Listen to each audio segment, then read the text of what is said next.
ये तो सब अंधा है, अंधा कानून है हमारे देश के अंदर। वैसे तो कहते हैं कानून अंधा होता है, लेकिन यहाँ तो अंधेरगर्दी मची हुई है। जिस प्रकार की परिस्थिति इन्होंने बनाई, कल झूठ बोला। ये इलेक्शन कमीशन ऑफ इंडिया सबसे बड़ा फ्रॉड है। जिस प्रकार से ईडी फ्रॉड है, सीबीआई फ्रॉड है, उसी प्रकार से election commission of India fraud है। एक बार सुप्रीम कोर्ट ने कहा था कि सीबीआई केज पैरेट है, पिंजड़े में बंद तोता है। ये इलेक्शन कमीशन ऑफ इंडिया पिंजड़े में बंद एक मैना है। अब देख लीजिए चैप्टर 9 देखिए, इलेक्टर्स फोटो आइडेंटिटी कार्ड, इसके अंदर स्पेसिफिक ही लिखा हुआ है कि एपिक नंबर आपका स्पेसिफिक नंबर है, वो किसी और को दिया नहीं जा सकता। अल्फा न्यूमेरिक है, वो किसी दूसरे को नहीं दिया जा सकता। आपके मरने के साथ वो कार्ड एपिक नंबर भी खत्म हो जाएगा, लेकिन वो मानते नहीं, अपनी मर्जी करते हैं। और यह सारा खेल बीजेपी के साथ मिलकर कर रहे हैं। जहां जहां इनकी सरकारें नहीं है, दिल्ली में यही हुआ, महाराष्ट्र में यही हुआ, हरियाणा में यही हुआ।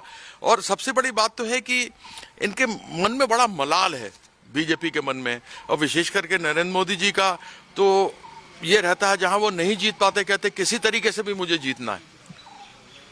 और उसके अंदर फिर ये 2 नंबर का काम भी करते हैं, और जब 2 नंबर का काम करते हैं तो यह परिस्थिति बनती है।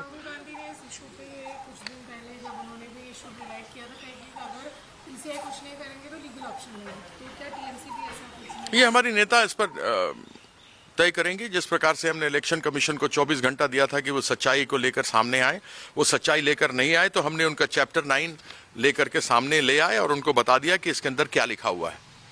आज डुप्लीकेसी हो रही है, जहां से भारतीय जनता पार्टी के सरकारें हैं वहां से लोगों के नाम जोड़े जा रहे हैं, और यह बिना इलेक्शन कमीशन के सहमति के और उनके अधिकारियों के बिना सहमति के काम नहीं हो सकता। तो यह तो स्वतः स्पष्ट है। यदि इस प्रकार से हो रहा है तो इसके अंदर भारतीय जनता पार्टी का सबसे बड़ा हाथ है। उन्हीं के इशारे पे चलती है ये इलेक्शन कमीशन ऑफ इंडिया। यह बहुत बड़ी कठपुतली है उनके हाथ की, जिस प्रकार की बाकी संस्थाएं आपको मैंने बताई।